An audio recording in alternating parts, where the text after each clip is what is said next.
Perkenalkan, nama saya Aisyah Syifa Azhara dengan NIM 222111073. Saya akan mereview Jurnal Kertaresa volume 11 nomor 12 tahun 2023 yang berjudul Implementasi Bantuan Hukum bagi Masyarakat Miskin berdasarkan Undang-Undang Bantuan Hukum yang ditulis oleh Monanita Pardosy dan Kadek Agus Sudiarawan. Yang pertama, ada implementasi Undang-Undang Nomor 16 Tahun 2012 tentang bantuan hukum dalam penegakan hukum di Indonesia. Pemberian bantuan hukum kepada penerima bantuan hukum merupakan upaya untuk mewujudkan hak-hak konstitusi dan sekaligus sebagai implementasi negara hukum yang mengakui dan melindungi serta menjamin hak warga negara akan kebutuhan akses terhadap keadilan dan kesamaan di hadapan hukum. Salah satu hal yang menjadi wujud tanggung jawab negara pada hal ini merupakan Undang-Undang Nomor 16 Tahun 2011 tentang bantuan hukum. Kemenkumham dan aksesibilitas keadilan sudah diterapkan dengan berbagai ketentuan pelaksanaan yang lebih lanjut. Unsur-unsur pada aplikasi bantuan hukum ini mencakup 3 pemangku kepentingan yang meliputi penyelenggara bantuan hukum, Kementerian Hukum dan Hak Asasi Manusia Republik Indonesia, pemberi bantuan hukum atau organisasi bantuan hukum yang terverifikasi dan terakreditasi, dan penerima bantuan hukum, orang miskin atau kelompok orang miskin. Tanggung jawab negara ini diwujudkan melalui rupa pelayanan hukum yang diberikan oleh pemberi bantuan hukum secara gratis kepada penerima bantuan hukum. Kemenkumham yang mewakili pemerintah pusat wajib menjalani isi Undang-Undang Nomor 16 Tahun 2011 terkait bantuan hukum melalui mengesahkan serangkaian aturan mengenai bantuan hukum baik dengan peraturan pemerintah maupun peraturan menteri yang dalam pelaksanaannya berhak didukung oleh pemerintah daerah provinsi atau pemerintah daerah kabupaten atau kota agar akses terhadap keadilan ini merata. Pelaksanaan bantuan hukum dilakukan oleh pemberi bantuan hukum yang memenuhi syarat, diantaranya berbadan hukum, terakreditasi, memiliki kantor atau sekretariat yang tetap, memiliki pengurus, serta memiliki program bantuan hukum. Pemberian layanan hukum bagi masyarakat tidak mampu di pengadilan meliputi layanan pembebasan biaya perkara atau prodeo, sidang di luar gedung pengadilan, dan posko pengadilan di lingkungan peradilan umum, peradilan agama, dan peradilan tata usaha negara.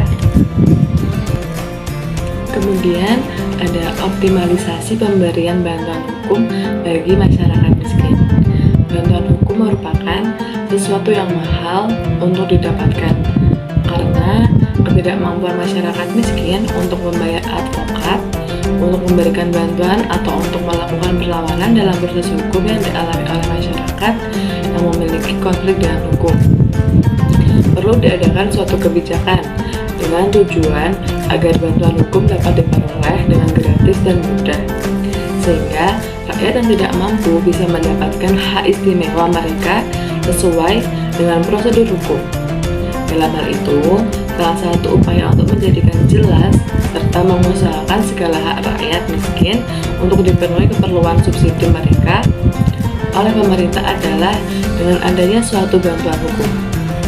Namun, meskipun begitu, bantuan hukum di Indonesia belum berjalan baik seperti yang telah diharapkan.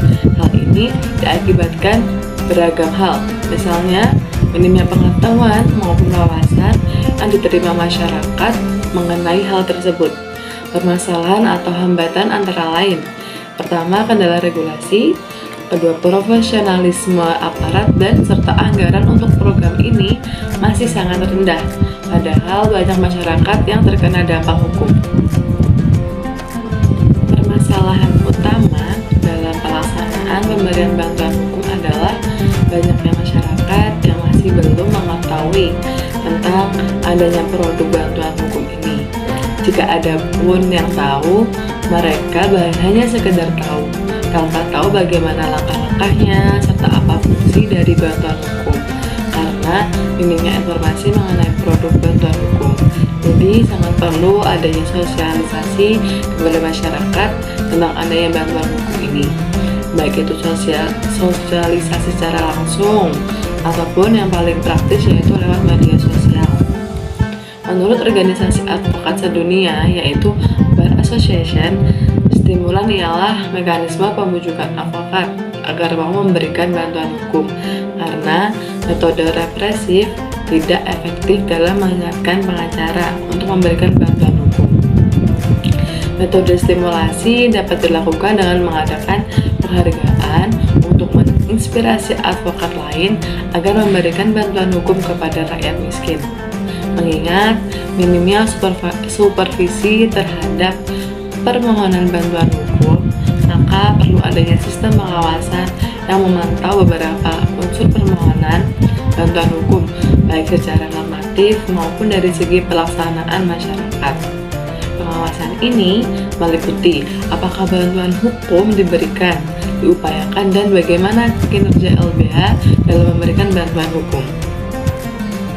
Kesimpulannya, pelaksanaan pemberian bantuan hukum terhadap rakyat miskin melalui Undang-Undang Nomor 16 Tahun 2011 tentang bantuan hukum di Indonesia belum dapat dilaksanakan dengan baik karena adanya ketidaksesuaian dalam pelaksanaannya.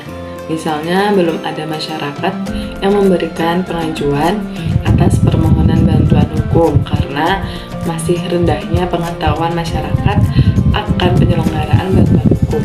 Dan untuk mengoptimalkan program bantuan hukum tersebut, ada beberapa cara, seperti pemerintah serta LBH harus lebih rajin melakukan sosialisasi UUBH, serta adanya kelancaran anggaran hingga membagikan informasi terhadap warga terkait hak, serta bantuan ini memberikan penghargaan kepada advokat atau LBH dalam pemberian bantuan hukum, sehingga dapat memunculkan rasa semangat bantuan hukum yang proaktif, cepat tanggap, terjangkaunya segala akses, peradilan, menjernihkan maksud daripada bantuan hukum, mengadakan supervisi terkait pelaksanaan bantuan, adanya sistem verifikasi yang baik, adanya pemantapan proses, mendorong pemerintah, serta mengadakan pelatihan bagi OBH.